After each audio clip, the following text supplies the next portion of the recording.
right? Because it is trying to teach students how to do research and how to decide whether a source is valid or not.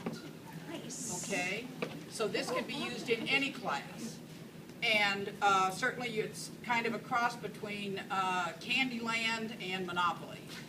Because you do have a start, you do have a finish. We thought 6 players was kind of a good idea. You do have a dice. We do have the kind of little colors here. This would be you move a square, you move back a square, but on almost every square you get a question. There is one place that you would lose all your cards, because if you answer the question correctly, you get it to keep the card. And then we're pointing out that there is the library, other, the internet, and media as the 4 types of sources. So let's say you add where you have to get the penalty and lose cards. Whoops, bad. That's the But let's say you get here and you have bad research, and it says, whoops, you stayed up all night and are too tired to do research. Lose one of your items. If you got a question, the question might be, you're writing a fact-finding essay on historical events surrounding the sinking of the Titanic. Would the film Titanic be an acceptable source? And what's And now interesting is she's the one that really did the other stuff. I'm the blue one. we had a couple of different goals with this. One was that we wanted it to be a game that could be played either with a small group or with a class. So it would be very easy to do, as we said, 6 players or 6 groups within a class, and they could confer amongst themselves. In addition, we wanted this to be more of a critical thinking exercise. So some of the questions are leaning towards more yes, more no, and some of them really are up for debate depending on the context chosen. So the students will have to explain not just whether it's yes or no, but why that would be acceptable for research or not. And I guess we decided that the teacher would be the ultimate judge for whether that would be, correct or not. And For we have example, success and penalty. we had, let's see, here there's a blog run by a PhD about a film score.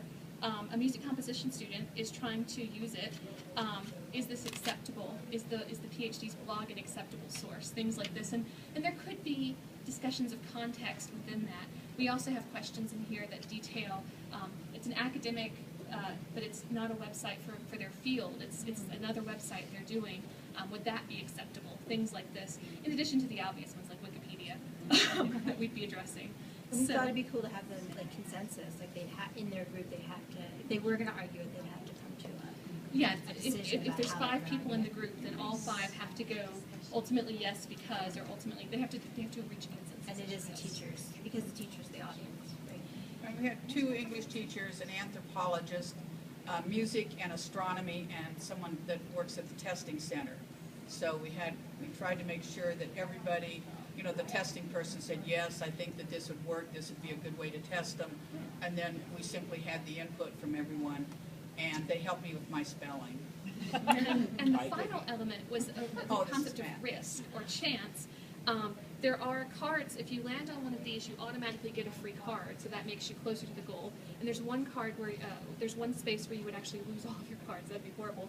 And if you answer ultimately incorrectly, you would also forfeit cards. And we have, as you pointed out, these little cards that detail why you've lost the card for that round. So. Like you didn't check the date on that article, it's an outdated source, term, stuff like that. So, and it's sort of multimodal. And of course, winning is Transmedia. getting from start to finish with all 4 cards. So. Love it.